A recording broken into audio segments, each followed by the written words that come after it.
Hi friend, welcome back to আমার channel. বন্ধুরা, তোমরা সবাই কেমন আছো? আশা করছি তোমরা সবাই খুব ভালো আছো। আর দেখো, আজকে দুপুরবেলা আমি কী রান্না করব তোমাদের সঙ্গে একটু শেয়ার করে নেব।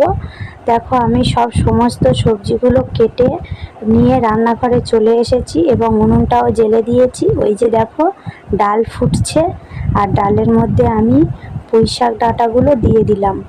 তো তোমাদেরকে আমি দেখাচ্ছিলাম, আমি অনেকগুলো জ্বালান গুঁড়িয়ে এনেছি।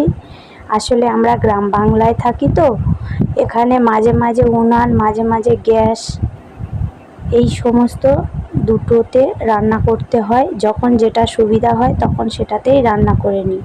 আর উনুনে রান্না করতে বেশ ভালোই লাগে। যখন অনেকটা সময় থাকে হাতে, তখন একটা একটা করে বসে, এই যে তোলা উনুনটা দেখছো, এতে আমি বসে বসে রান্না করি। আর এখন তো প্রচণ্ড গরম পড়ে গেছে, মাঝে মাঝে গ্যাসেও রান্না করতে হবে খুব গরম পড়লে। আর তোমাদের দাদাভাইও রান্না করতে করতে দেখলাম চলে এসেছে, আর ওকে বললাম একটু ক্যামেরাটা ধরে দাও। তো দেখো, ও আমাকে একটু ক্যামেরাটা ধরে হেল্প করে দিচ্ছিল। না তো একলা একলা ক্যামেরা ধরে রান্না করা, কাজ করা খুবই অসুবিধা হয়ে যায়। তো দেখো, ডাল সিদ্ধ হয়ে গেছে এখানে, আর আমি এই যে ডালের আটাটা সাঁতাল দিয়ে নিলাম। তো রান্না বান্না সমস্ত কমপ্লিট করে নিয়েছি।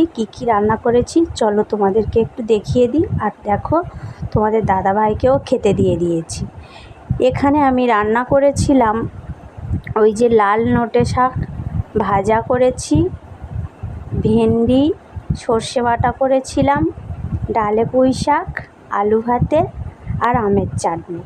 তো আজকের ভিডিওটা তোমাদের কেমন লেগেছে অবশ্যই কমেন্ট করে আমাকে জানাবে। আর ভালো লাগলে আমার পেজটি ফলো করে পাশে থাকবে। দেখা হচ্ছে নেক্সট ভিডিওতে। ততক্ষণ তোমরা সবাই সুস্থ থেকো, সাবধানে থেকো।